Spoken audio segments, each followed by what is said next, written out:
চাই না। দুটো লাশের পরিবর্তে চারটা লাশ ফেলাতে চাই। আমরা কি ভয় পেয়েছি? আমরা কি দমে গিয়েছি? আল্লাহ তাআলা আমাদেরকে আসমান থেকে এত বেশি সাহস দিয়েছিলেন, কোন বিদেশি শক্তির কাছে, বাংলাদেশের ফ্যাসিস্ট ফ্রাউনের কাছে বাংলাদেশের জনগণের মাথা বিক্রি করতে রাজি নয়। ওসমান হাদি শিখিয়ে দিয়েছে আগ্রাসনের বিরুদ্ধে কিভাবে চোখে চোখ রেখে কথা বলতে হয়। আমরা দেখি সীমান্তে মানুষ মারা যায়, বাংলাদেশের বিজিবি একটা নাটক করে পতাকা বৈঠক করে আমাদের লাশ নিয়ে আসে। আমরা লাশ নিয়ে আসতে চাই না, দুটো লাশের পরিবর্তে চারটা লাশ ফেলাতে চাই। আমার ভাই শহীদ শরীফ ওসমান হাদি গুলিবিদ্ধ হয়েছে, আপনারা জানেন। ডিসেম্বরের 12 তারিখ গুলিবিদ্ধ হবার পর 18 তারিখ সিঙ্গাপুরে শাহাদাত বরণ করেন। যে ইন্টারিম সরকারকে টিকিয়ে রাখার জন্য আমার ভাই দিন রাত রাস্তায় পড়েছিল সাধারণ ছাত্র জনতাকে নিয়ে।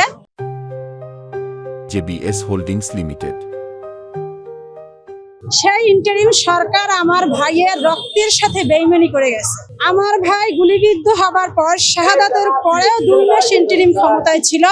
আপনারা দেখেছেন তারা কোন রকম খুনিকে ধরা, চার্জশিট দাখিল করা, ওসমান হাদিকে রাষ্ট্রীয়ভাবে শাহাদাতের মর্যাদা দেয়া, ওসমান হাদির কবরকে স্থায়ীভাবে মনুমেন্ট তৈরি করা, স্থায়ী নেম প্লেট তৈরি করা, কিছুই তারা করে যায়নি।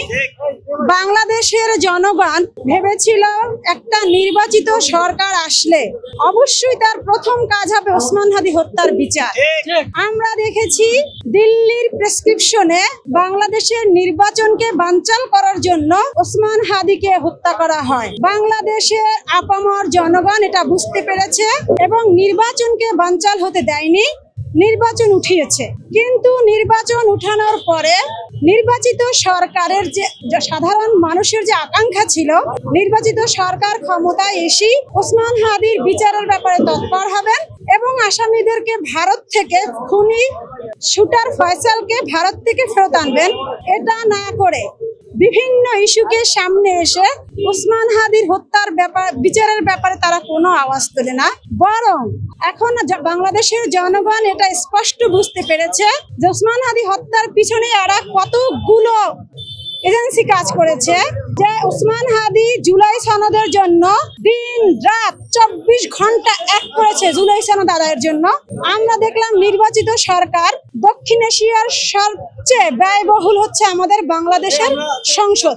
সেই সংসদে দাঁড়িয়ে নির্বাচিত সরকারের স্বরাষ্ট্রমন্ত্রী জনগণের রায়কে তামাশা হিসেবে গণ্য করছে।